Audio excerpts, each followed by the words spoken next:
네, 오늘 말씀은 완전히 반전이 이루어지는 말씀입니다. 어제까지 말씀 보면 애굽에 대한 징벌을 하겠다, 심판을 하겠다 그렇게 말씀하셨는데, 오늘은 애굽을 구원하시고 애굽과 더불어 아수르를 하나님께서 다시 일으켜 세우시고, 그리고 유다 왕국이 이 셋이 함께 다시 세움을 받을 것이다.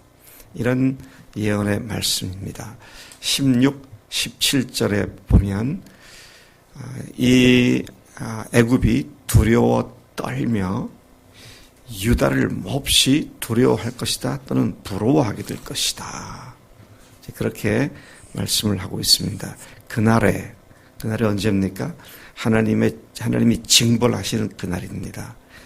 이집트 사람들이 여자처럼 소심하여 전능하신 여호와께서 그들을 벌하시려고 손을 뻗치시는 것을 보고 떨며 두려워할 것이다.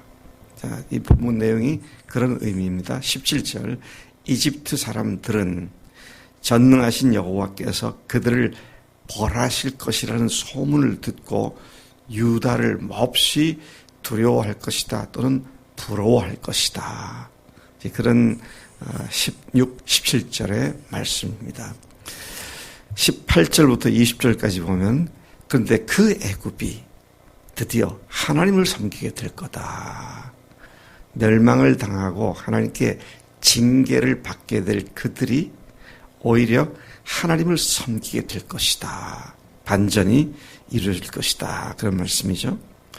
애굽 땅에 어떤 일이 발생하냐면, 하나님을 섬기고 가나안 말, 그런데 히브리어를 말하는 5개의 성읍들이 생겨날 것이고, 그들 중에 하나는 여기 멸망의 성이라고 되어 있지만 난하주에 보면 태양의 성, 태양신의 성 그렇게 되어 있기도 합니다. 그건 발음을 어떻게 하냐에 따라서 이제 달리 볼 수가 있는데, 멸망의 성이라기보다는 태양신의 성이란 말이 더 타당하다고 보여집니다. 무슨 얘기입니까? 애굽 땅에도 5 성들이 하나님을 믿고 하나님을 예배하는 자들의 그런 성이 생겨날 뿐더러, 그들 중에는 태양신을 섬기던 본거지가 하나님을 믿는 성으로 바뀌어질 것이다. 그런 말씀으로 이해가 됩니다. 그러니까 하나님께서 애굽 땅에 큰 영적인 부흥을 일으키실 것이다. 그런 예언의 말씀이죠. 뿐만 아니라 그곳에는 하나님을 위한 제단이 세워지게 되고, 애굽 사람들이 전능하신 여호와를 섬긴다는 증거와 상징이 될 기둥들도 서게 될 것이다. 자, 이런 말씀으로 애굽이 하나님께 구원을 받게 될 것이다. 회복될 것이다. 근데 왜 그렇게 될 거냐? 왜 하나님께 애굽을 그렇게 다시 세워줄 것이냐? 20절이 그 이유를 잘 말하고 있습니다. 애굽이 이러한 복을 받게 되는 이유는 그들이 자신들을 압박하는 자들, 아수르겠죠? 아수르들 때문에 여호와께 부르짖게 될 것이기 때문이다. 앞뒤 전후 좌우를 살펴봐도 어찌할 수 있는 도움도 없고 하니까 드디어 그들이 마침내 여호와 하나님께 부르짖게 될 것이다. 그들의 부르짖음을 들으시는 여호와께서는 그들에게 한 구원자이자 보호해 주시는 사람을 보내서 그들을 건져줄 것이다. 자, 이것이 애굽에 대한 징벌을 한 뒤에 그들을 하나님께서 다시 일으켜 세울 것이라고 하는 그런 말씀으로 설명하고 있는 것을 보게 됩니다. 자, 그 다음 계속해서 보겠습니다. 21절부터 22절까지 보면 애굽이 회복될 것이다, 또는 고침을 받게 될 것이다, 그런 말씀을 하고 있습니다. 여호와께서 자기를 애굽에게 알게 하실 것이며, 그제서야 애굽 사람들이 여호와를 알고 그에게 제물과 예물을 드리며 경배하고 또 여호와께 서약하며 그 서약을 지키는 자들이 될 것이다. 그렇게 말씀하십니다. 22절을 보시면 여호와께서 이집트를 쳐서 벌하시겠지만 그런 다음에는 다시 이집트, 애굽을 회복시킬 것이다. 그들이 여호와께로 돌아올 것이며 여호와께서는 그들의 부르짖는 소리를 들으시고 그들을 고쳐주실 것이다. 참 놀랍습니다. 왜 놀라운가요? 애굽의 신 하면 뭐 아주 애굽의 우상 숭배의 대표적인 것을 애굽의 우상 그렇게도 말하고요.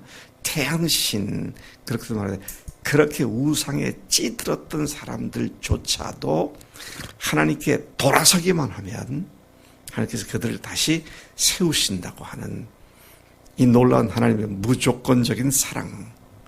너희들이 어찌했든 I don't care. 상관없다. 돌아서면 된다. 이제 바로 돌아서라. 그런 메시지를 주님께서 오늘 우리에게 주시는 것이죠. 잘못했을 때 돌아서는 것. 그것은 복을 받을 수 있는 기회이지 멸망의 기회가 되는 것은 아니다 하는 것을 여기서 볼 수 있습니다. 이 말씀 앞서서 18장에서 구스, 오늘 에디오피아에 대한 말씀 우리가 보았지 않았습니까? 에디오피아가 하나님을 섬기는 나라가 되어 복을 받을 것이라고 하신 것처럼 애굽에 대해서도 하나님께서 은혜를 베푸시겠다고 하나님의 은혜를 선포하신 것입니다. 비록 하나님께 범죄한 애굽이라 할지라도 범죄한 애굽의 백성이라 할지라도 그들이 어떤 범죄를 했습니까? 첫째는 조금 전에 얘기한 것처럼 아주 극심한 우상을 섬겼죠. 또 무슨 범죄를 했습니까? 하나님 앞에 피조물인 자연물들을 숭배했죠. 그리고 그 모든 것들은 결국 물질주의에 찌들어 있었던 그들 아닙니까? 어제 우리가 이 세 가지를 보았는데요. 근데 그렇다 할지라도 돌이키면 하나님께서 그냥 그대로 받아주신다고 하는 그 사실을 잘 드러내고 있습니다. 네. 여러분, 과거에 우리가 얼마나 큰 죄를 졌는지 그것에 상관없이 그거 위해서 오셔서 죽으시고 부활하신 하나님의 사랑으로 알고 감사하게 받을 때 하나님께서 그렇게 하나님의 은혜를 은혜로 아는 자들에게 무조건 가장 귀한 영원한 생명을 우리에게 허락하시는 이 원리를 우리는 애굽을 받아주시는 하나님의 이 사랑 가운데서 다시 한번 살펴볼 수가 있죠. 우리가 어떤 짓을 했는데 그거 용서받기 위해서 무슨 일을 해야 구원을 받게 된다면 여기 있는 우리는 아무도 지금도 구원받지 못하고 있을 겁니다. 근데 그것이 아니라 전적으로 하나님의 은혜였음을 고백하지 않을 수 없다는 것입니다. 비록 하나님께 범죄한 애굽이라 할지라도 때가 되면 그들이 이스라엘 백성과 함께 하나님을 섬기게 될 것이라고 말씀하십니다. 애굽은 역사적으로 볼 때 그때나 오늘까지도 역사적으로 볼 때 도무지 하나님의 은혜를 받을 만한 어떤 구석도 찾아볼 수 없는 나라입니다. 네? 그들의 한 행위들을 보면 하나님께 은혜 받을 만한 어떤 구석을 찾아볼 수가 없어요. 그래도 한 가지가 있다 그러면 예수님이 7살까지로 보통 알려져 있는데 피난을 해서 몇 년간 피해 있을 때 예수님이 피해 있을 수 있도록 그렇게 해준 건 아니지만 그렇게 그런 역할을 한 것 외에는 뭐 이쁜 구석이 없어요.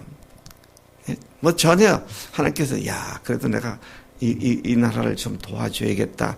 그렇게 마음 잡수실 하등의 어떤 근거도 찾아볼 수 없는데 근데 그들이 하나님께 도움을 구하니까 하나님은 과거를 불문하고 도우시는 그 놀라운 은혜를 바라보게 되는 것이죠. 오늘 우리도 똑같은 은혜를 입은 자들이 아닙니까? 그저 감사하고 그 은혜 주님 앞에 겸손히 엎드릴 수밖에 없는 우리의 상태인 것을 고백하게 됩니다. 이러한 놀라운 하나님의 무조건적인 사랑과 은혜는 더욱 놀랍게도 애굽에만 국한된 것이 아니었습니다. 그러한 하나님의 구원은 애굽을 위시하여 아수르를 포함한 온 세계 모든 인류에게 적용된 날이 오게 하신다고 예언하신 것입니다. 그날이 왔습니까? 그날이 왔어요, 안 왔어요? 다른 자매, 왔어, 안 왔어? Yes or no, 그것만 답하면 돼. 원석이, 그날이 왔어, 안 왔어? 응? 이게 어렵나? 할 수 없다. 박성희 자매가 얘기를 해야 다들 깨달을 것 같은데. 그 모든 그 애굽의 아수르뿐만 아니라 모든 인류가 이와 같은 하나님의 구원과 은혜를 받던 그날이 되면 그런다. 근데 그날이 왔어요? 왔지요. 아멘. 예수님께서 오셔서 우리 죽으시고 부활하신 거 그걸로 말미암아 뭐 인류의 모든 민족, 종족, 국경, 뭐 국적, 뭐 이런 거 아무 상관없이 남녀 구분 없이 다 하나님의 자녀가 되는 이 복된 말씀을 보게 됩니다. 참 전 놀랍니다. 그때 지금부터 한 2800여 년 전에 있었던 그 일이 어떻게 예수님의 오심과 그분의 구원을 이렇게 적나라하게 표현을 하고 있었는지. 그러니까 유대인들이 지금도 그걸 못 깨달아가지고 헷갈려서 엉뚱한 소리를 하는 거죠.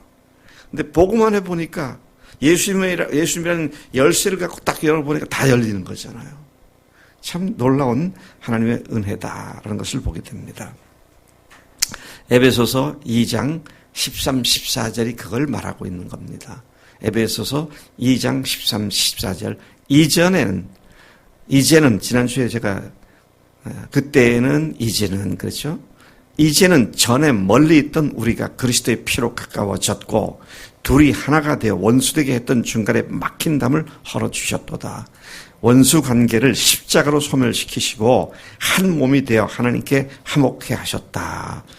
자, 이게 이제 아수르까지 온 열방이 주 앞에 돌아오는 그런 예언에 대한 구체적인 신약의 반응, 신약의 응답이었다. 그렇게 말할 수가 있겠죠. 그 다음에 24, 25 마지막 두 구절을 보면 그날에 이스라엘이 애굽 및 아수르와 더불어 셋이 세계 중에 복이 될 것이다. 이는 만군의 여호와께서 복 주시며 이르시되 내 백성 애굽이여 내 손으로 지은 아수르여 나의 기업 이스라엘이여 복이 있을지어다 하실 것입니다. 여러분, 하나님이 지금 애굽을, 이집트를 뭐라고 부르세요? 내 백성 애굽이여 그렇게 말하셔. 아수르, 내 손으로 지은 아수르여 그렇게 말을 합니다. 이스라엘이 아니고요. 애굽과 아수르에 대해서 그렇게 말을 합니다. 그리고 유다에 대해서는 나의 기업 이스라엘이여 복이 있을지어다 그렇게 말씀하신다. 여러분 아무리 역사책을 뒤집어보고 살펴봐도요. 애굽이나 아수르가 그 후에 회복되어서 하나님을 믿는 나라가 된 일이 없습니다. 뭐야 이게? 오늘 주님 안에서 하나님의 나라가 되고 하나님의 백성이 될 교회를 얘기하는 것이죠. 우리 성경을 우리가 잘 이해할 필요가 있습니다. 그래서요. 이것은 예언의 말씀은 메시아 시대 이후에 모든 족속들이 하나가 되어 하나님을 섬기게 될 것을 의미한다고 보여지는 것이죠. 오늘날 모든 족속은 그리스도 안에서 한 하나님을 섬깁니다. 이방인이었던 애굽 백성들이 회복함을 입고 그들이 또 이방 족속인 아수르와 평화의 교류를 가질 수 있다는 말씀은 결국 하나님의 은혜를 입은 자들이 하나님 때문에 하나님 나라에 복되고 평안한 삶을 살게 될 것을 의미하는 것이다 하는 것이죠. 하나님께서 오늘 우리를 뭐라고 하십니까? 내 손으로 지은 내 백성이여 라고 하는 말씀을 오늘 우리에게는 그리스도 안에 있으면 누구든지 그리스도 안에 있으면 새로운 피조물이다. 선한 일을 위해 지으심을 받은 자들이다. 그렇게 말씀하시죠. 하나님이 준비하신 주 예수 그리스도로 말미암아 모든 족속이 복된 삶을 살며 영생을 얻게 될 것이라고 예수님 오시기 800년 전에 이사야를 통해서 분명히 선포하셨고 800년 후에 예수님 오셨고 2000년이 지난 지금 우리는 그분이시구나. 이것을 알고 감사하고 찬양하는 삶을 살게 된 것입니다. 주님께서는 우리를 원래는 소망 없던 이방인 중에 하나였던 우리를 내 손으로 지은 내 백성이라고, 내 아들이라고, 내 딸들이라고, 내 가족들이라고 우리를 이렇게 칭해 주신 줄로 믿습니다. 이 은혜를 입고 주 앞에 나가 오늘도 당당하게 사는 우리가 될 수 있기를 축복합니다. 하나님 아버지 감사합니다. 이 아침에 참 우리가 다 이해가 되지 않는 하나님의 말씀이 그러나 분명히 이루어졌기에 우리가 이루어진 사건을 통해서 되돌아볼 때 이것이 예수님을 향한 말씀이었고 예수님을 믿는 그리스도인들에 대한 약속의 말씀인 것을 감사합니다. 하나님 오늘 우리가 주님의 손으로 지으신 바 되고 예수님의 생명으로 새롭게 피조된 자들로서 하나님을 예수님을 성령님을 하나님을 모시고 사는 당당한 삶을 살 수 있도록 인도해 주시며 그것이 하나님을 기쁘시게 하는 우리 삶이 되게 하실 줄로 믿습니다. 감사합니다. 예수님의 이름으로 기도를 쌉니다. 아멘. 아멘.